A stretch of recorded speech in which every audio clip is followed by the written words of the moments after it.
to go back and refill your plate anytime.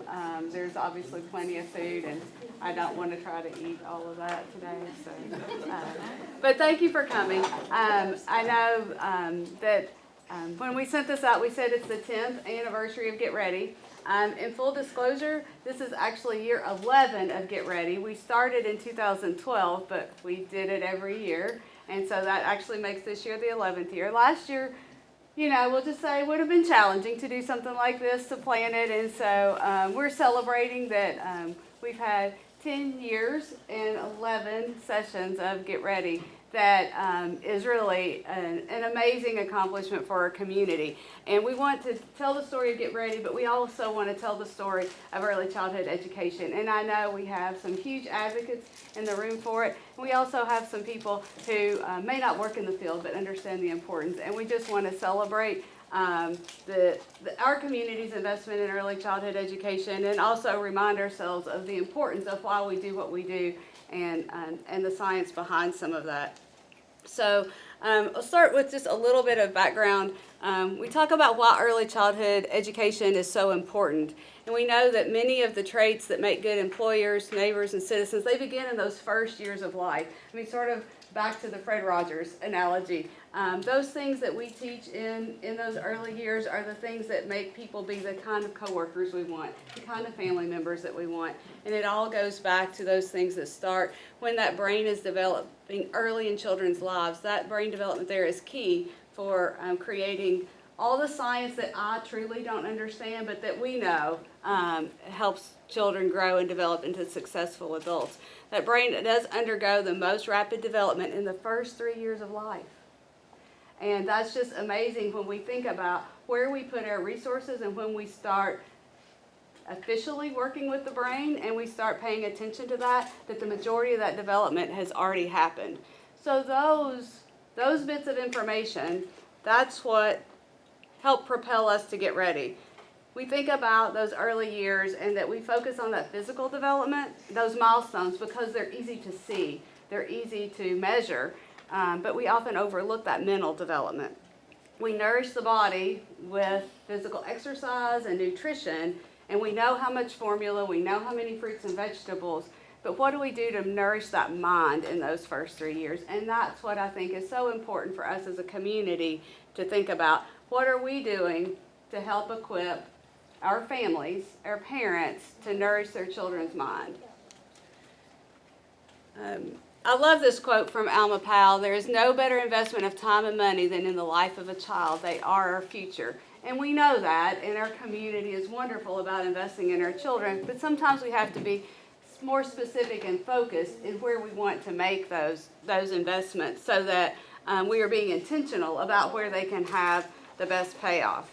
So I've got two people that are much more experts on early childhood education than I am, because I'm always quick to say that I'm not an early childhood education expert. I didn't go to school for it. I'm not a teacher by trade, but I have learned a lot from several people in this room and others about why it's important, and they've let me ride their coattails in trying to tell the story of early childhood education. But Carlina Sharon with Hardin County Schools and Carla Kuhn with E-Town Schools, if you all come up, just want to talk a little bit about what early childhood education is and what good early education looks like. So tell me, what is early childhood? So early childhood, when I think about early childhood, I really think about like birth to 5. I think about commenting about the brain is so important, because that's something I keep in mind when you really look at research. It talks about how the brain is 90% developed by the time a child is 5 years old. And what we do from birth to 5 is so important to the foundation for them to be very, very successful. So, I mean, I think when you think about early childhood, our investments, and I think most people in here probably also understand that early childhood care is a workforce issue also. So that's something we certainly recognize, but we also recognize that if we want children to be successful, to be ready to learn at higher levels, then the things we do from birth to 5 are so very important. So you mentioned that brain development, and you mentioned preschool, and preschool is an important part of offerings for early childhood. What else, when you think about education in the early years, what does it look like? What does a quality preschool look like, or quality experiences outside of a classroom look like, Carla? Well, one of the big things that just everybody can do is read with their kids. That's just huge, and building their love of learning at that point, and develops their brain. It's also doing things. There are simple things that parents can do with their kids at home. I need to cook 4 ears of corn. Can I 4 ears of corn for me because I've got 8 laying there? They're just very simple things that are part of education that are life skills as well that people don't even realize. And it's much better than putting technology in their hand to entertain them. So in a few minutes, we're going to go out and see Get Ready Camp. It starts here at Panther Academy at 9, and so you're going to get to see the organized chaos and the messy live and in person. When we're out there, what does quality learning for children this age look like? What should we be seeing go on? I'm putting the staff on the spot here. We're going to tell you all what they should be doing and what if it's done right, what it looks like. What does learning in the early years look like? Well, I think it involves movement for sure, because you really have to think about that age level and what they need, and they're still developing physical skills, they're still developing gross motor skills, they're still developing fine motor skills. So when you think about a 3-year-old sitting down and doing a worksheet, the reason that we don't do worksheets in a lot of high quality early childhood programs is because fine motor wise they're not ready for that. You're not helping it by practicing something incorrectly. So you really have to kind of see where the child is, and the child drives a lot of that instruction. I think you'll see songs out here because songs involve movement, and dancing involves gross motor, and music for adults and children builds memory skills. So that is something that we work on a lot, but children need to move. For me, I think one of the most important things that we do in early childhood is develop the joy of learning. And the way to develop the joy of learning is to really look at the children individually and try to meet what they need. But, if I ask you all if you wanted to go into a classroom and sit down for 6.5 hours and never move, nobody's going to sign up for that. You just don't want to do that. So I think that while we've learned our lessons, K-12, the hard way sometimes through the years, we certainly have in the last several years realized that it's hands-on. It's hands-on for early childhood. It's hands-on for K-12. It's movement. It's centers. It's allowing, it's the introduction to, I can make a decision for myself about whether I want to go to this center or go to this center. It is an introduction to responsibility. I'm going to go to this center. I'm going to take every block that is in this center out, and I'm going to put them all over the floor. And now I need to clean up. So I'm going to clean up when that song comes on that my memory tells me is the song I need to start cleaning up. So there's so many, I think, independent skills involved in early childhood. And it's paying attention to attention span. If I'm going to plan a lesson for 30 minutes for a child who's 3, I'm only going to get the first 5 or 6 minutes better be the most important, because after that, I've probably lost them. So, high quality, I think, early childhood education in both center-based programs, in home-based programs, in public preschool, private preschool, involves all of that. And I will say, Carla said exactly what I would have said in the very beginning. The best thing that anybody can do for their children, birth to 5, is read to them. Because reading instills a love of reading. It builds vocabulary. There are so many studies out there about children who are read to that come to school, and the millions of vocabulary words they know above and beyond children who are not read to. So if we can put books into the hands of children who don't have them and have, encourage people to read to them, I think that helps our entire community be better. Well, you both teed up a couple things we're going to talk about a little bit more later, so thank you very much. And I know they're both here as a resource if you have questions about early childhood as we wrap up. Thank you. So Carla talked about the easy things that parents can do, and that was exactly the trigger for Get Ready. Because when she says that, it's like, oh, that makes sense.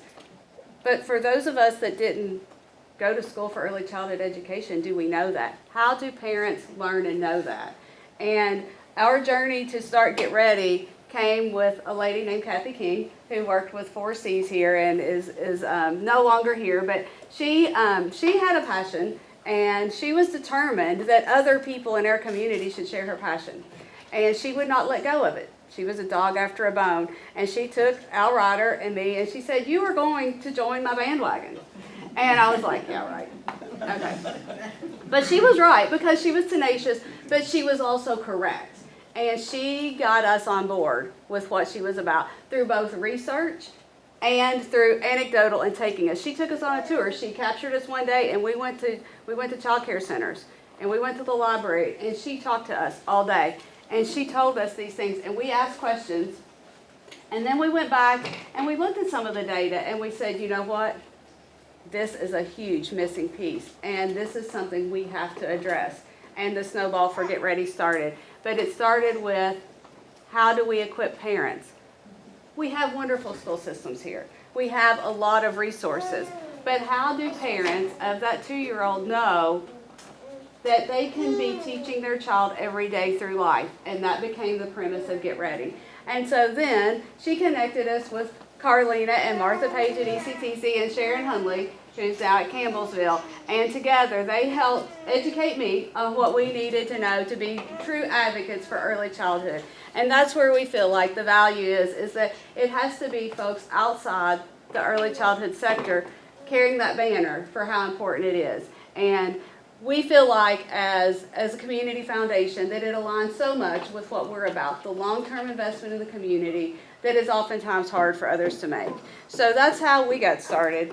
And we then connected with the PNC Foundation, and this aligned with their Grow Up Great initiative, and they made the first grant to do a pilot for Get Ready for year one. And in June 2012, we had the first Get Ready camp. And we stood outside the doors, much like we stood outside the doors to meet you all this morning, wondering if anybody would show up. We didn't know if one person would show up or 10 people would show up, but people came. They didn't know what they were coming to. They didn't know what to expect, and we didn't either. And it evolved, and it morphed, and nobody was more surprised when there was funding and we were able to do year 2 than me. And if you had told me then that there would be a year 10, I would not have believed you at all. But here we are. And that is a real testament to the commitment of several folks in this room for the importance of early childhood, for their belief in Get Ready, and our community coming out to support it. You'll see we'll probably have 30 or 40 children in there in a few minutes. And that is a real investment on those parents' parts to get up and load up children into a stroller, into a car seat, and bring them out on a daily basis for this experience. So I've got here with us a parent that is a grandparent, an adult. We usually try to refer to people because we have lots of folks bring children, aunts, uncles, neighbors, friends, a lot of grandparents bring children to Get Ready. So we often refer to them as find your adult, who's been bringing 2 this year. And can you just tell them a little bit about why the experience has been important for you? This is Sharon Reardon. I apologize. Good morning. I brought Shannon when he was 15 months old. Even though a lot of the things maybe he couldn't have done, but they did provide things for babies. And I was looking back at my Facebook memories, and here he is doing the marshmallow and the toothpick stem little project they had, and little things he remembers. Even back then, he's now 4. And you all did it online, I believe, and we watched it every day, which was great because we could go back different days when Rah-Rah had run out of things to do, because they do keep you hopping. 5 books a day was our normal at that point, so we do read a lot of books. Then this year, I knew I would have an extra challenge with her and him, and he's pretty independent, so it's really great because she's a barnacle baby. She does not get off of you. But here she would. They had the little blow-up pool, and it had baby toys in it, and I could actually walk off and leave her. Could never do that at home with her playpen. And yes, she signs, so she's doing. And I could walk off and leave her, and then she could play and interact with other babies, which has been real important for her. But for him, he could work independent with friends, and he's made new friends. I need you to stand here with me. Thank you. The program is really good. I love it because they offer a lot of different ideas, which I've used because I watch these both Monday through Friday.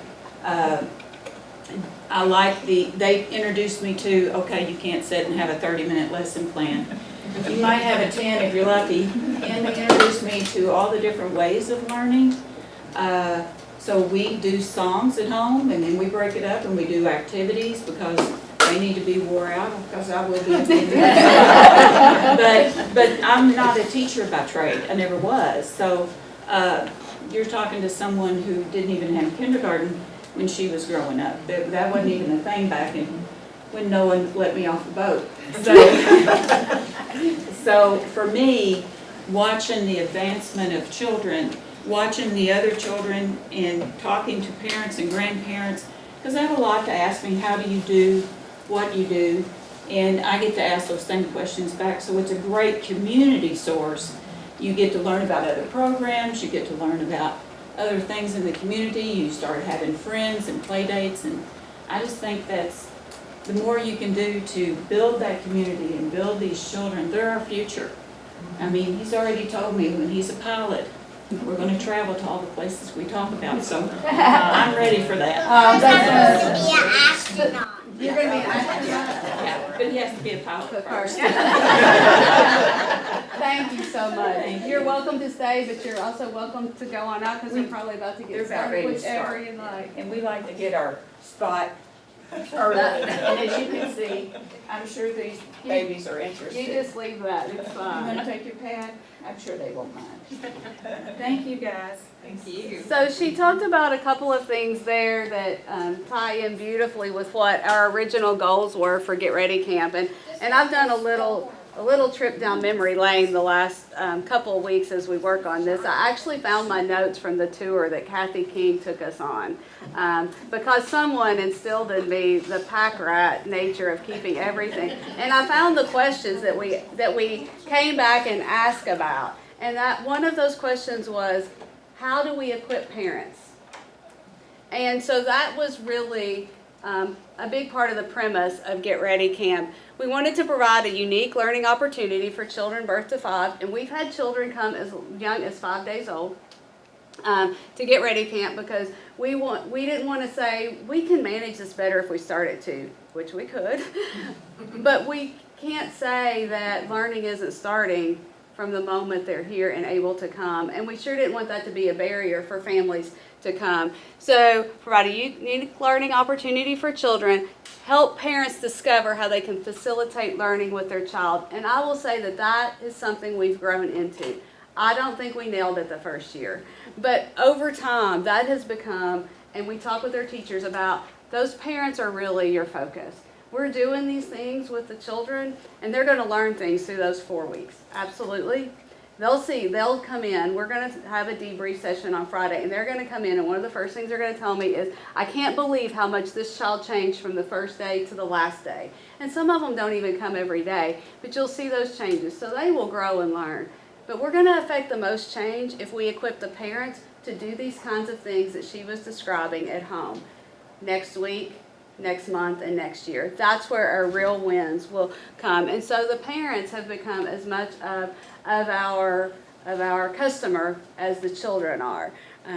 We want them to know that learning can be part of everyday life and that their children learn through play. And those are really the 2 tenets of what Get Ready has been about. We also want to use it to increase community awareness of the importance of early learning. You know, hence part of why you're here today. But we've tried to use that as educational opportunities, both through social media, through the newspaper and radio, but also we've had groups in for tours and talked about the opportunities that exist through early childhood education and the importance of it. Here's just some comments we've gotten from parents over the years about what's important to get ready for them.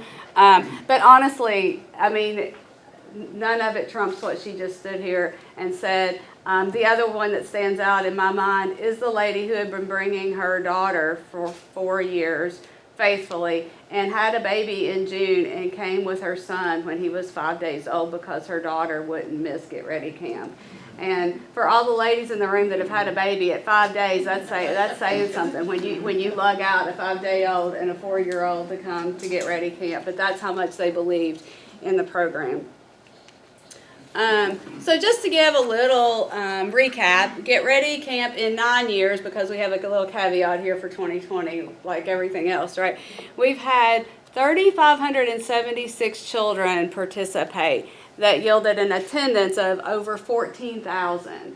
So it's obviously we have lots that come many days, and those were brought by 2,461 adults in their attendance. So obviously we have parents that have multiple children that come, and some that come multiple days, and some that come once. That's part of the beauty of Get Ready is it's flexible.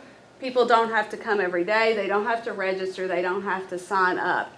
We could have 20 one day and 40 the next day, and that's part of the challenge that our staff has, but that's what makes it work. When you have young children, you can't predict what's going to happen the next morning. And if we made people commit to come every day 1 week, we would have 0 people here.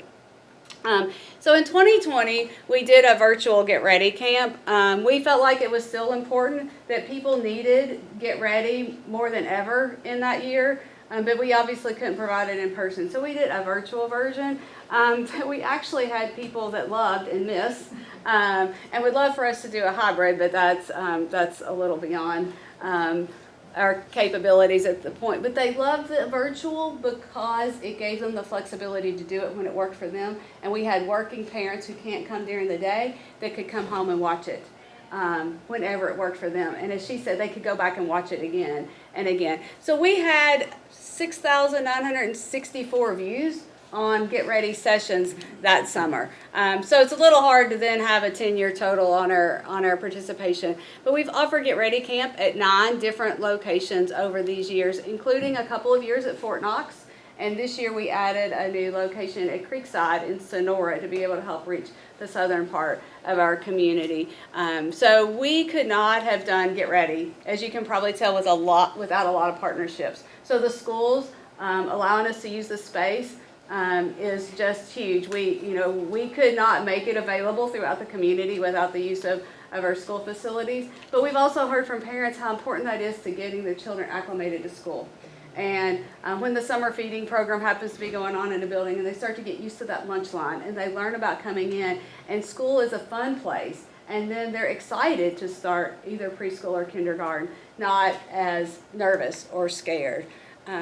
We've used a lot of community resources, ECTC in Campbellsville, the library, the health department, so many have come together to help make Get Ready a success. You'll see there's a resource table out there where we try to help connect parents with other things going on in the community that will support what they want to do, and those parents who may have children that need some extra services to help get them connected in for things like hands or first steps.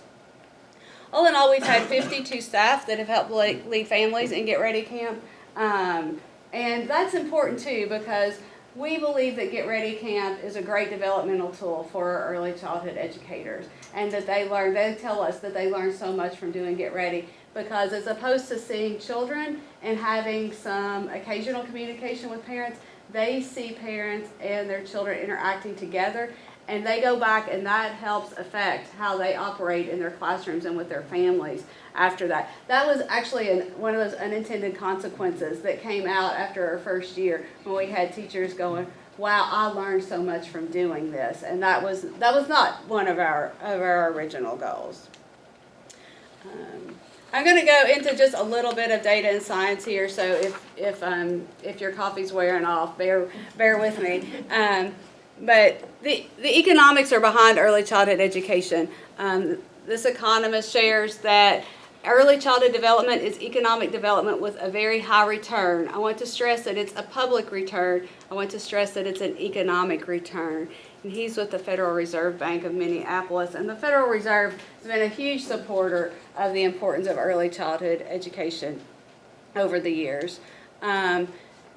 and I know several of you are probably even more familiar with some of this data than I am, but when we look at when children learn, when things like their vision and hearing are developing prior to birth and their language is developing, here in the middle, this ages in months.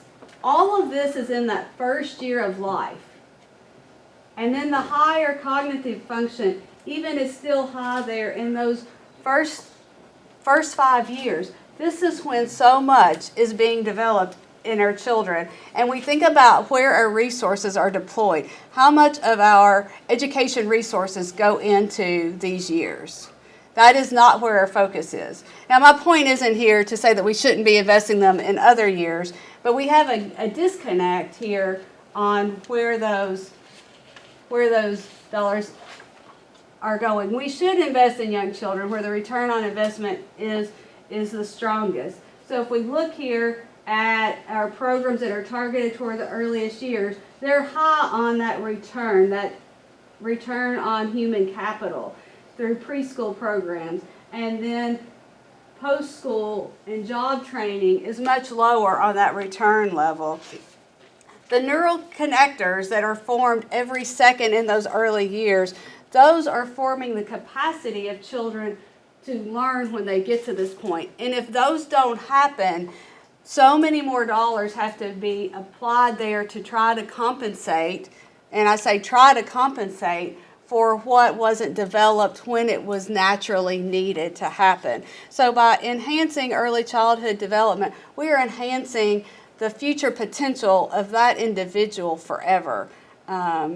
When we go out here and look in a few minutes, you should see the things that we're talking about that help develop those things. They're not as quantifiable. They're not as testable. You can't get a STAR report or a K-PREP score for it, so it's harder to quantify and see the value, but it is definitely no less important.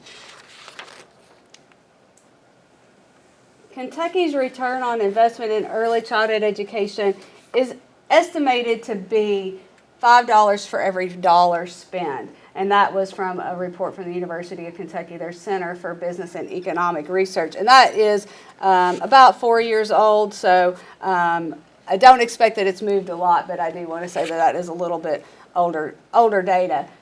That's a pretty good return in most any world. There was a significant preschool study done several years ago that looked at what that return on investment would be for students that went through that study. And this was done in 1962, so think about that, 1962 in Michigan, and it was for 3- and 4-year-olds who were identified as being at risk for failing school. And they were given 2.5 hours of preschool each morning, 5 days a week, and the teacher was a certified teacher.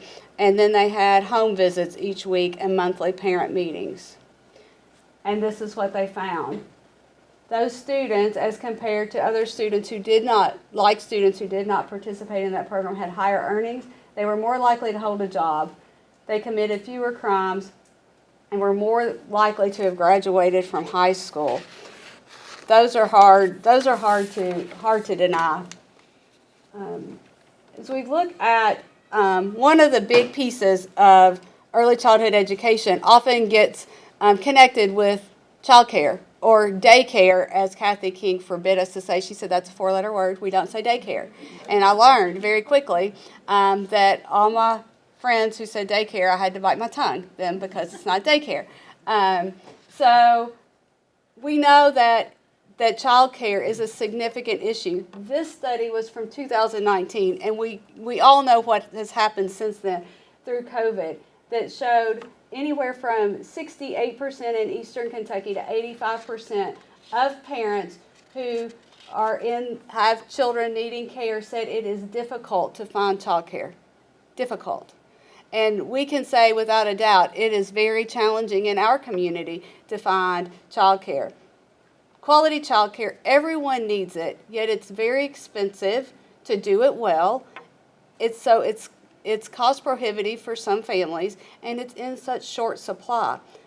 But everyone needs it, whether it's a child getting quality care from a family member, from someone in their home, or from a licensed center, everyone needs that quality experience.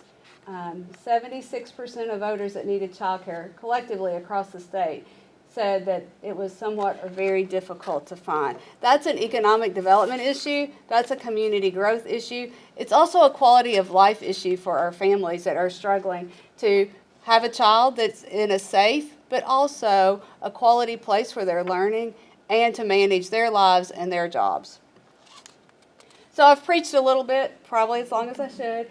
And so I want to just talk a little bit about why our community support is important for early childhood education. And there can be that support for early childhood from an unexpected voice. So people expect to hear from Carla, Carlina, Kelly, Martha. They expect to hear from those folks when there's legislation or funding for early childhood.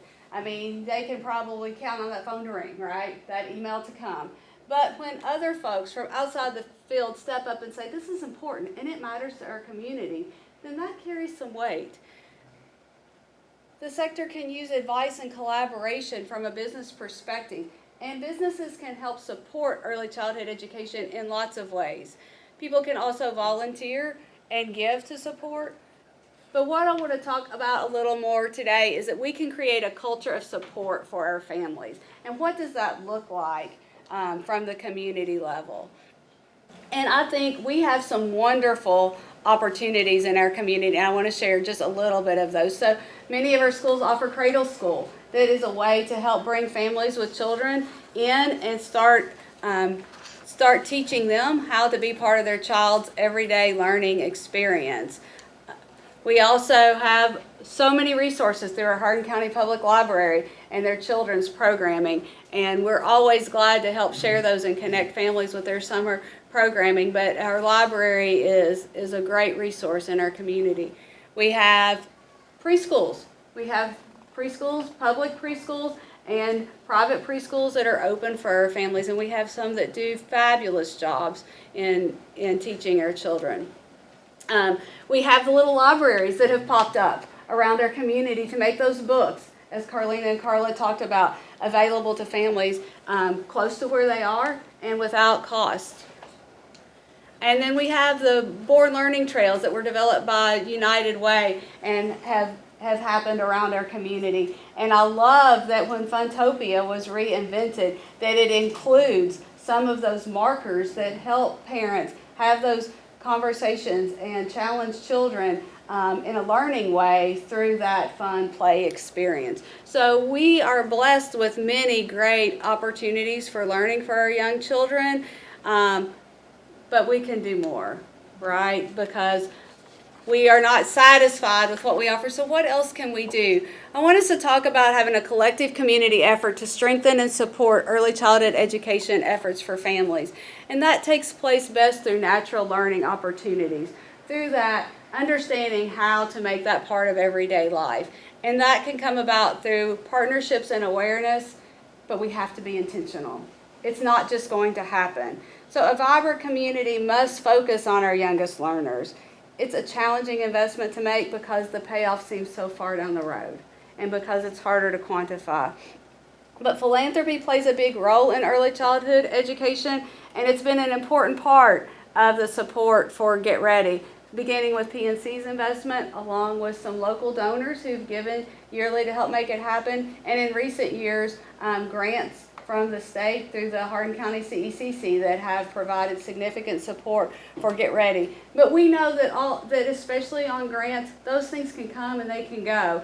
But if our community believes in it and is committed to Get Ready and other like things, then that's a support that's going to have to sustain as grant monies may come and go. So thinking about back to the beginning of our program when we talked about that we have to nourish our brain, not just our bodies. What does nourish our brain look like in this form? Obviously Get Ready and preschool and some of those things, but what else can it be? Partnerships with what might seem like unlikely sources. Restaurants, healthcare, recreation, arts and culture, to create those little incremental learning experiences that add up over time. What if our community came together and everybody explored, what can I do? Could the placemat at a restaurant be something besides tic-tac-toe? How hard would that be? Could a physician's office have something in the rooms besides a TV that could encourage that learning and that interaction? What if we had a community conversation about how everybody, what each person can bring to the table, and how we do that through little things that create a community culture of learning for our youngest citizens? If you're interested in being part of that conversation, let me know. We would love to help create that culture right here in our community. But our community must own it. It's got to be a collective effort. No one person or entity can do it. But together, we could create that culture that our families need and that could be unique for our community.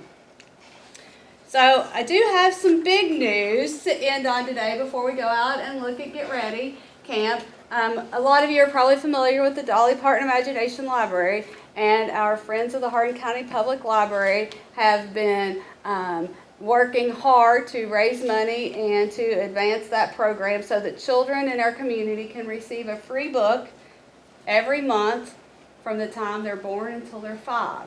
And that's a part of Dolly Parton's initiative to focus on early childhood learning and how important that is to her and her belief in it. And we're thrilled that that's available here in our community. But of course, like everything, it takes funding to support it. And they are working to raise those dollars. So right now, about 600 children can be supported through it annually, right? And 600 children is great to affect that change on, but we know there's a lot more in our community. And this is a long-term program that we want to see supported. So we have an anonymous donor who has pledged a $10,000 match to an endowment to support the Dolly Parton Imagination Library in Hardin County that would provide that support forever through the earnings of that endowment. So it's a start, but that match would put us, if we can match that, at $20,000 in an endowment to support that and allow the capacity of the Dolly Parton Imagination Library here to be increased over time and to provide that support forever. So if you know people who might share an interest in early childhood education and share that passion and support, let me know and we can help have that conversation with them about how to make those gifts, or if they can do it online. It's all real simple. But please, if you know folks who might be interested in helping support that, especially in a long-term fashion, we'd be glad to help make that happen. And so that is just another example of the opportunities our community can help support and offer for early childhood education. And we're so excited that that other people see the value and want to help make that happen for our community. I'm Carlina Sharon. I am the Director of Early Childhood Education for Hardin County Schools, and I am a member of the Community Early Childhood Council. That is a council that's made up of community members in the county who understand that early childhood education is extremely important from birth to 5 and want to try to make a difference in our county, in our community to improve that. Our council is organized by the Kentucky Governor's Office of Early Childhood and somewhat funded by the Kentucky Office of Early Childhood through a grant. So in our grant for HCEC-TV is what we call our council. Get Ready Camp has been a major focus of our grant because we realize how very important it is. There are very few community resources where you can go attend a camp for 4 weeks in the summer, birth to 5, and learn how to work with your child, enhance what you're already doing, meet other moms or dads in the area or grandparents. Your children can make new friends. Your children have an opportunity to receive developmentally appropriate instruction in a 2-hour period. And we move, we dance, we sing, we eat, we make things. By the time they go home, they really don't even know that they've had a little bit of school. They just know that they had a great day. So Hardin County is extremely fortunate to have Devette Sweeney at the Community Foundation, who was the organizer of this work 11 years ago. Miss Sweeney had had a baby of of her own and realized, hey, we need something more for this community, and gathered a lot of community people and realized how important we needed this work was, and just your attendance, the community support, certainly Ms. Sweeney's dedication to it, all the school systems have made this work continue and continue and continue. So I certainly look forward to coming back and celebrating year 20 in 9 years, because the work that we're doing is long lasting, and the effort that you put into early childhood, birth to 5, is building the foundation for children to be very successful in life. And I think that's what we all want. We all recognize that when our children are successful, our community is successful, and then we all benefit from that. So if you have not had an opportunity to visit a Get Ready Camp site, please do. We certainly try to have an AM session and a PM session. We try to have it at all ends of the county because we are a large county. So if you want more information, you can call myself, you can call Carla Kuhn at Elizabethtown Independent, you can call Devette Sweeney at the Community Foundation. But it is a wonderful community resource that we are blessed to have in Hardin County. I bring 2 grandkids to Get Ready Camp, Cannon, age 4, and Davy, age 1, soon to be 1. And it has been very beneficial because it gives him a chance to be with children his own age and not just do baby stuff all day. And it gives her a chance to be around other babies and to learn new things. She loves the dancing and the singing, and she learns how to interact with other children, and they introduce her to new books, and they introduce her to new things that she can do. Yes, and it's been beneficial. They have scissors, they have crafts, they do experiments, they do all kinds of songs and body movements, and it's just been a wonderful program to get them out of the house and to get them socializing with others, and to give them some good tools in their bucket to just learn new things with and stimulate their brains just to expand, and they can do anything.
Elbow.